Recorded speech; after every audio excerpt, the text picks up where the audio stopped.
മുഖ്യമന്ത്രിയായി അധികാരമേറ്റതിന് പിന്നാലെ കയ്യടി നേടുന്ന നിരവധി തീരുമാനങ്ങളെടുത്ത നേതാവാണ് വി.ഡി. സതീശൻ. അതിലേറ്റവും പ്രധാനപ്പെട്ടത് തനിക്ക് സുരക്ഷയായി അകമ്പടി വാഹനങ്ങൾ വേണ്ട എന്നതായിരുന്നു. മുൻ മുഖ്യമന്ത്രി പിണറായി വിജയൻ ആംബുലൻസ് ഉൾപ്പെടെ 10ഓളം അകമ്പടി വാഹനങ്ങളുമായിട്ടായിരുന്നു റോഡിലൂടെ യാത്ര ചെയ്തിരുന്നത്. മാത്രവുമല്ല, റോഡെല്ലാം കൊട്ടിയടച്ചായിരുന്നു പിണറായിയുടെ യാത്ര.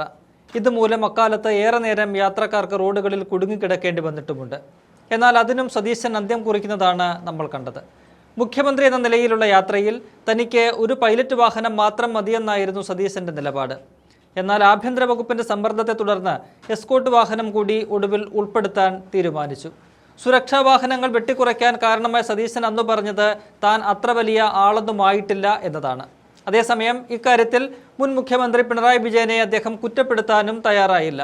അദ്ദേഹം എന്ന് പറഞ്ഞത് പിണറായി വിജയന് അതിന്റെ ആവശ്യമുണ്ടായിരിക്കാം, അദ്ദേഹം അങ്ങനെ ചെയ്തതിനെ താൻ തള്ളിപ്പറയുന്നില്ല എന്നാണ്.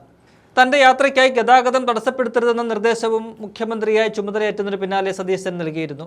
അത് പൊതുജനങ്ങൾക്ക് വലിയ ആശ്വാസമാണ് നൽകിയത്. മുഖ്യമന്ത്രി പോകുന്നതുവരെ വഴിയിൽ കാത്തുകെട്ടി കിടക്കേണ്ട കാര്യം ഇപ്പോൾ ജനങ്ങൾക്കില്ല. എന്നാൽ പലപ്പോഴും വ്യാജ വീഡിയോകൾ പ്രചരിപ്പിച്ച് CPMന്റെ സൈബർ അണികൾ മുഖ്യമന്ത്രി വാഹനവ്യൂഹവുമായി കടന്നു പോകുന്നേ എന്ന് കരയുന്നത് സോഷ്യൽ മീഡിയകളിലൂടെ നാം കാണാറുണ്ട്. കഴിഞ്ഞ ദിവസം മുഖ്യമന്ത്രി തലസ്ഥാനത്ത് വിവിധ പരിപാടികളുമായി തിരക്കിലായിരുന്നു.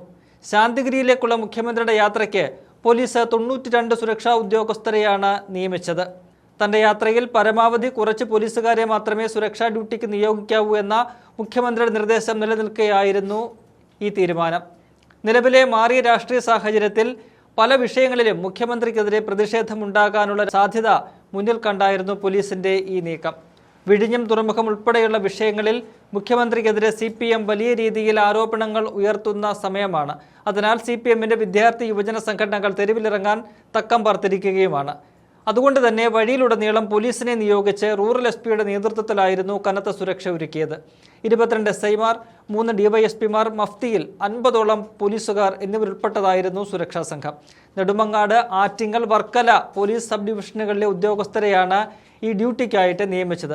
എന്നാൽ ഈ വിഷയം ശ്രദ്ധയിൽപ്പെട്ടതോടെ മുഖ്യമന്ത്രിയുടെ ഓഫീസ് ഉടനടി തന്നെ ഇടപെട്ടു. 92 ഉദ്യോഗസ്ഥരുടെ സുരക്ഷ തനിക്ക് ആവശ്യമില്ലെന്ന് മുഖ്യമന്ത്രി നിർദ്ദേശിച്ചു. ഈ തീരുമാനം പിൻവലിക്കാനുമുള്ള നിർദ്ദേശം കൊടുത്തു. ഇതോടെ പരിപാടി നടക്കുന്ന നെടുമങ്ങാട് സബ് ഡിവിഷനിലെ ഉദ്യോഗസ്ഥരെ മാത്രം ഡ്യൂട്ടിക്ക് നിയോഗിച്ചുകൊണ്ട് പുതിയ ഉത്തരവ് ആഭ്യന്തര വകുപ്പ് ഇറക്കി. ഇക്കാര്യത്തിൽ മാത്രമല്ല, പൊതുജനങ്ങളോട് ഇടപഴകുന്ന കാര്യത്തിലും മുൻ മുഖ്യമന്ത്രിയിൽ നിന്ന് ഏറെ വ്യത്യസ്തനാണ് VDS. ഏതാൾക്കൂട്ടത്തിലും സുരക്ഷാ ക്രമീകരണം ഒന്നുമില്ലാതെ തന്നെ ഇറങ്ങിച്ചെല്ലുന്ന മുഖ്യമന്ത്രിയാണ് നാം കഴിഞ്ഞ 1.5 മാസമായി കാണുന്നത്. ഗുരുവായൂർ ക്ഷേത്ര ദർശനത്തിലും നടൻ സലീം കുമാറിന്റെ സംസ്കാര ചടങ്ങിലുമെല്ലാം അത് കണ്ടതാണ്. അങ്ങനെ താൻ വാക്ക് പാലിക്കുന്നവനാണെന്ന് വീണ്ടും തെളിയിക്കുകയാണ് മുഖ്യമന്ത്രി V.D. സതീശൻ.